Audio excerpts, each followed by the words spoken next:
What's up, everybody? So now we are back and we are moving on to Sam Curry, aka ZLZ. And this is the talk I'm looking forward to. We said at the beginning of the stream, hacking games, that sounds really cool. Plus, he's a Tesla owner and he contributed to VerseCon when we were taking donations. So I'm just an all around big fan of Sam, and I'm actually really excited to see what he's got here. So without further ado, please welcome Sam Curry. Hello and welcome to Owning Online Games with Only Web Hacking Experience. This talk is pretty much aimed towards people with maybe a web hacking background who are interested in game hacking. And it's going to go over, pretty introductory stuff with game hacking and then also go over a few examples of game hacking findings. The targets today we all had pretty explicit permission to test for, but right now there's actually a few bug bounty programs that have games as assets. And examples, like Valve and Rockstar Games. So I think it'll be definitely an interesting thing to explore over the next couple of years with, maybe getting a solid background in game hacking if you're going to be spending time on these bug bounty platforms. Alright, so to get started, just a quick who am I. My name's Sam Curry. I've been doing bug bounty for the last 3 years, and I also run like a blog for a lot of like security findings or things that I've found interesting relative to bug bounty web application security. What's not mentioned on here is game hacking is actually how I got into web hacking. And I think both of them feel very similar. There's the exact same rewards and, like rush when you find like a game hacking bug versus a web hacking bug. And some of the reasons for this talk, I think game hacking is one of the really seriously fun things in security. Video games are fantastic. Video games are super fun. I think there's a huge number of people who play like Counter-Strike, League of Legends, and a bunch of stuff in the security community. And in order to mess around with those is just like is a really big rush for a lot of people. You have this very immediate gratification of findings. Like let's say you're playing League of Legends and you find some bug where you can become invincible. Obviously, it's gonna be like a lot of fun. Who wouldn't mess around with that a little bit? And secondly, I think the barrier of entry for learning game hacking is really really high, or at least it's niche. There's a lot of low-level experience required for game hacking, and it's not typically seen. The expected skill set that you would see if you search, on YouTube, how to get into game hacking or how to start game hacking. It's always going to be like low-level stuff. And I think that a talk, that explores the similarities between web hacking and game hacking would be kind of beneficial for people who are interested. And of course, lastly, lots of people with only web security background. It's not really common to see people who are actively in both fields. You have people who do low-level stuff and web stuff all day, or at least people who are experts in both. So I think that having a strong, web and game thing would be an interesting way to approach this. Right now, if you were to go out and try to start game hacking, there's a few things, there's a few major things that you would have, explicit permission to hack on these bug bounty platforms, or if you were just kind of curious where you could like have permission and go report these findings. And some of those examples are the big major platforms like Valve, Rockstar Games, and of course like the platforms like Microsoft and with these consoles and stuff. But secondly, there's not really a lot, in the vast majority of video games that accept security submissions. Mostly you're gonna see like let's say you actually find a vulnerability in a game, or you find some sort of bug. You'll have some sort of form bug submission portal, and that's about it. And that's pretty much the only way if you were to like ethically try to be hacking these multiplayer games, to have permission and protection from these platforms. That's just kind of the current standings right now. And to begin, really, where do you start? If you were to go and download some game off Steam and you're to start hacking it, some of the things you could really start messing with is just proxying for HTTP requests. Believe it or not, there's a huge number of games that are dependent on web servers and are sending HTTP requests back and forth while you're playing, and it's actually a huge dependence. You'll start seeing that there's like so many games that have these really complicated APIs and things like that, and it's not actually some low-level TCP/IP like really raw communication that you'll have to like intercept and do like really crazy obstacle course in order to modify and repeat. Second thing you can really test for is like HTML and tag injection. I think that moving forward, dependence on browsers and dependence on browser type interfaces is going to be really high. Already, League of Legends, PlayerUnknown's Battlegrounds, they all have clients that are mostly in HTML5, which is really, really interesting. Or I shouldn't necessarily say mostly in HTML5, but portions of it, like login, registration, and pages that you can open in game and things like that, that are really interesting because obviously, if there's a browser in a video game, if it's not Chromium or something similar, it's going to be probably some really hacky browser. So you're going to see like a lot of, cross-site scripting to RCE type bugs. And lastly, leak secrets. This is a huge one for game hacking right now because dependence on these third-party platforms like Valve, they're going to be passing around these API keys to talk to one another, and compromising one of those would be a pretty major way to, have a finding on a video game. Lastly, one of the great things about video games is like it feels very similar to a website. If you were to go to yahoo.com and start playing around with the functionality, you've got login, registration, and like all these particular functionalities of search, and these different key logic things to mess with. And for the same is kind of true of video games where you go and you have all these different functionalities. You say, okay, I've been dropped into PlayerUnknown's Battlegrounds. I can shoot my gun, I can reload it, I can walk. All these things have potential implications like with other players and things like that. So I think exploring, in-game logic is a very interesting one. And kind of here on the slide, I've listed like a lot of examples of just thought processes in order to find bugs. For instance, can I auction an item for a negative amount of money? You've got financial stuff with that. You can just create money out of nothing. Oh, and I skipped the first one. The first one is what would happen to your items if you traded two players at once? If you're able to open like a trade interface with two players, is there any sort of logic that you could abuse in order to dupe or spawn items? Thirdly, is there an action I could execute to force a teleport? Now, this would be really interesting. Like, let's say there's a mini game on a game where you can smuggle some sort of effect that your character could take outside that mini game. Just like a lot of really, really interesting logic there. And lastly, like something like, are there any in-game processes that can make more efficient a break entirely? This one's really cool. Something like safe spotting, where you're fighting an NPC for drops, and you can stand in a particular area that the NPC isn't able to attack you back, but you're able to attack the NPC. Things like that are just really, really interesting to explore and have like a really fun time with these like thought processes where you're trying to find some sort of area where you can have a little bit or a lot of effect that you're not supposed to. So there's really interesting things to explore there.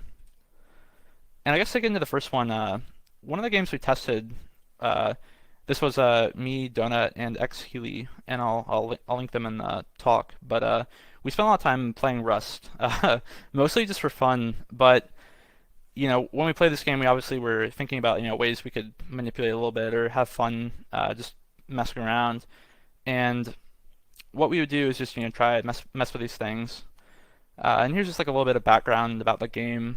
And what's really interesting about that bottom picture, that screenshot, there's a bug that was found in the past where, in Rust it's like a multiplayer game where everybody builds bases and stuff.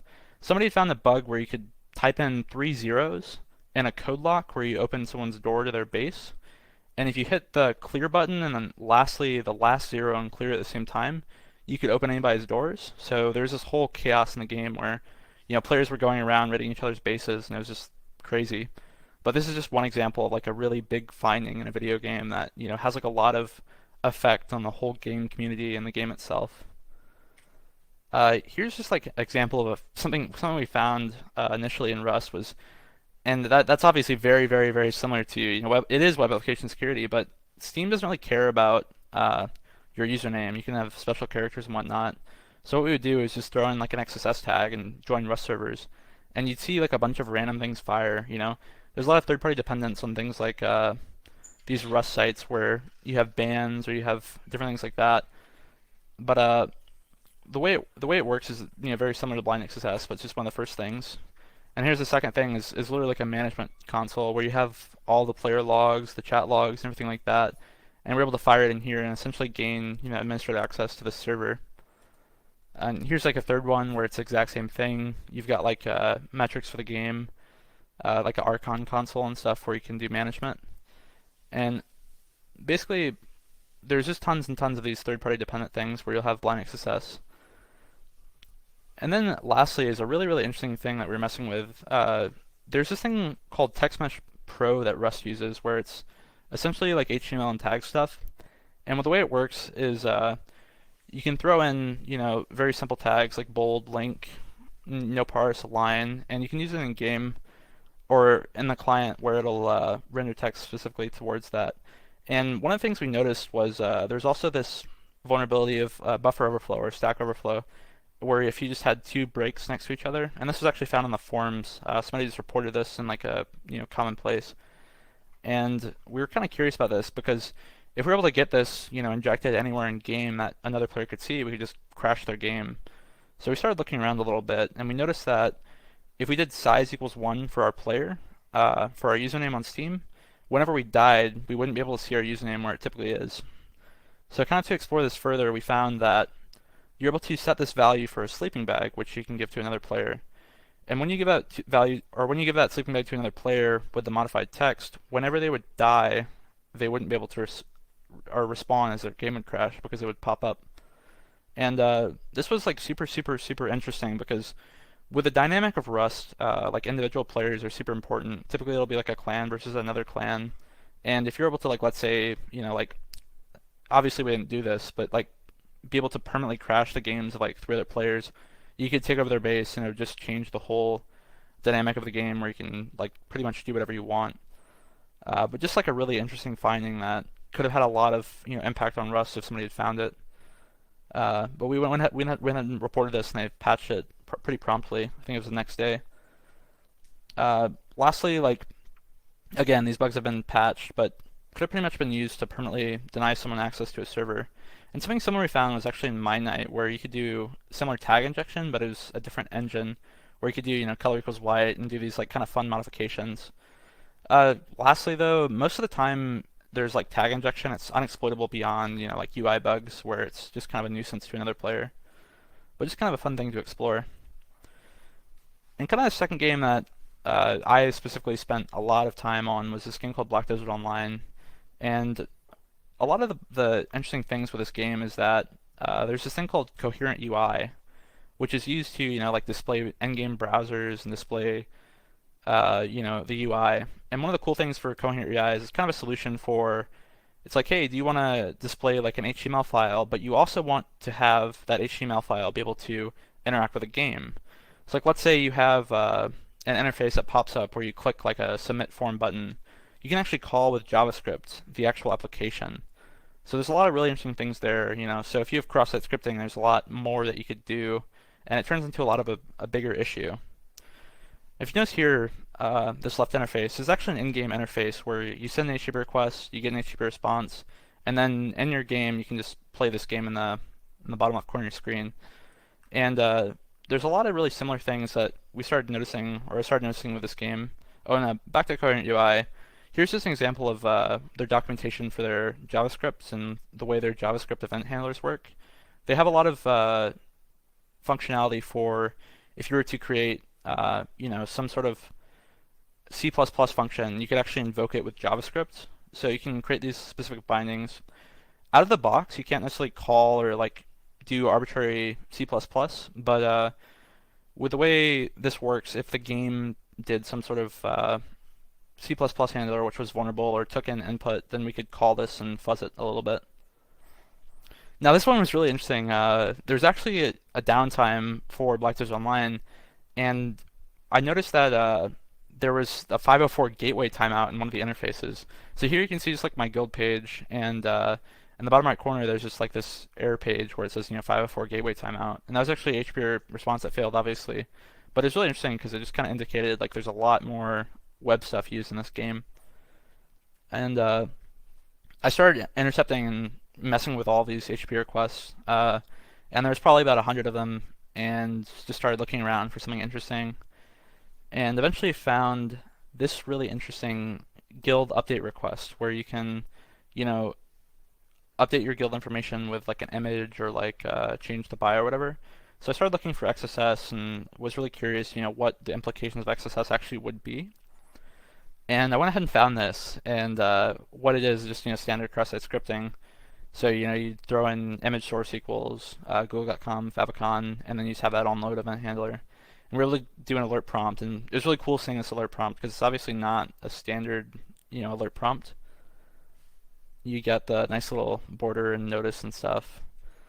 And after we got this, or after I got this XSS, I started fuzzing around a lot more, and I was able to notice that you could literally just read the contents of files via an XML HTTP request to, file URI and then a drive, and you could enumerate the files and pull the information.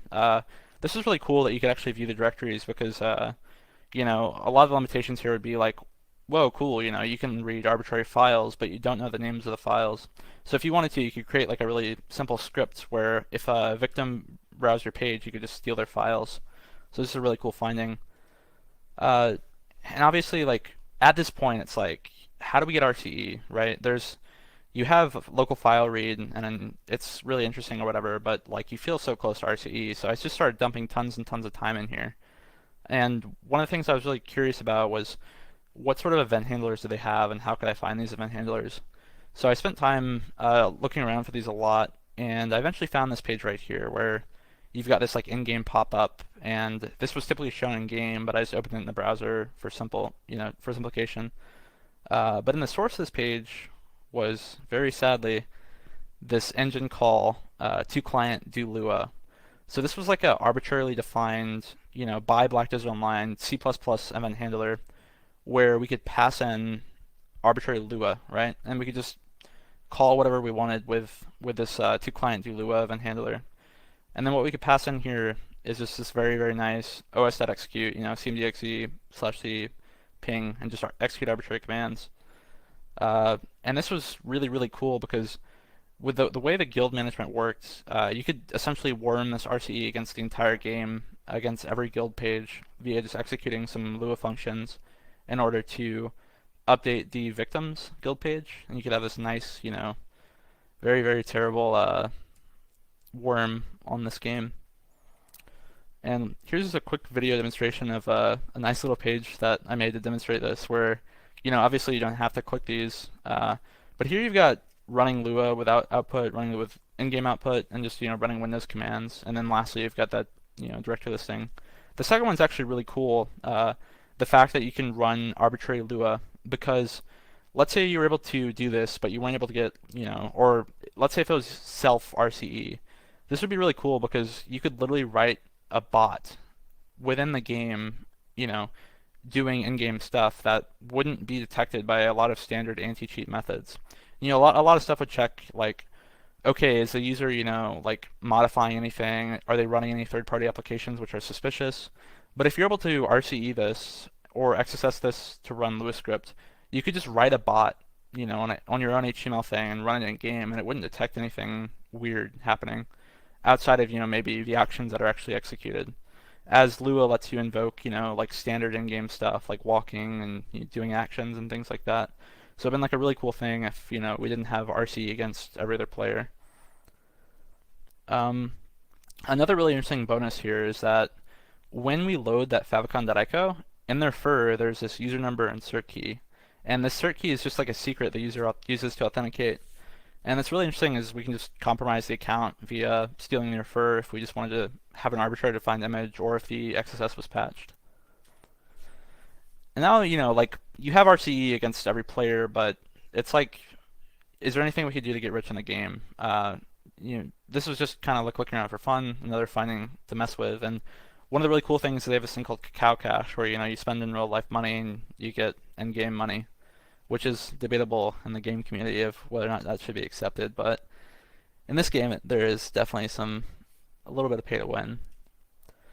Some really cool stuff is that this is processed through something called payment wall, where you buy something and you get it goes through like a third party, and there's communication between Black Desert Online, yourself, and payment wall.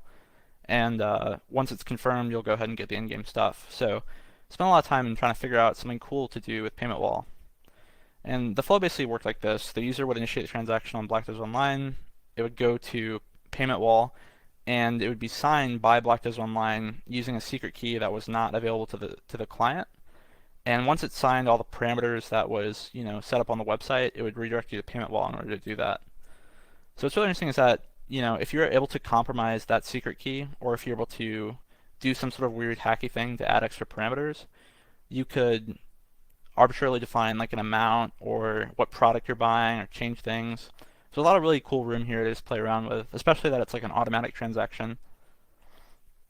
What really, and I apologize for all the content on the slide, But the solution we found in order to hack this was if we change the normal GET request to a put request for purchasing it that had, if we go back a little bit, had all these parameters, and we duplicated all the parameters in the put body as well as the GET body, what it would do is it would process the request as a put request, but with the way the application worked, it would check, it would do some sort of equivalent of PHP's global parameters where it doesn't care if it's get, put, post, or whatever. It just sees if a parameter exists. And it did this for authenticate or for verifying that the string and all the parameters were correct. But secondarily, it only checked the get parameters uh, in order to determine the actual logic of the application. So by sending the put request with the correct parameters in the body in the body of the put request, we could actually arbitrarily modify the get parameters to whatever we wanted to. Because it would say, okay, what's the body of the put request? Okay, this all makes sense. It's all cryptographically signed, and it's good to go.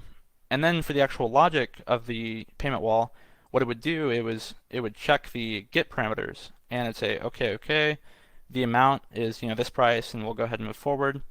And you could just define this to whatever you want, and that basically ends up with lots and lots of endgame items for completely free. And something kind of weird that happened here was when I did this, I was maybe did a little too much for items, and I had a support person reach out to me and say, we're noticing some weird stuff for your account. There's over $2 million in purchases, and I guess that's not really normal for the game. So they wanted to speak to me about it to make sure that everything was going okay. But yeah, just a summary for that. There's a lot of reliance on like web stuff for video games, and like there's a lot of similar logic behind video games and web hacking. So you know, I think one of the biggest things I see for the game hacking stuff is people say, well, I want to start hacking games, or I'm curious about hacking games, but I only have, this limited amount of experience or this specific, skill set. And they're kind of turned off by the idea of learning this whole new thing. So they'll spend time, trying to figure out, something that is pretty complicated, like low-level stuff, and they won't really have a fun time learning game hacking. So I think pairing the two together of game hacking, web hacking is probably a really great thing to do for most people who would be interested in game hacking. And I think that in order to approach it this way, people with web hacking experiences would probably have a lot easier time trying to figure this stuff out.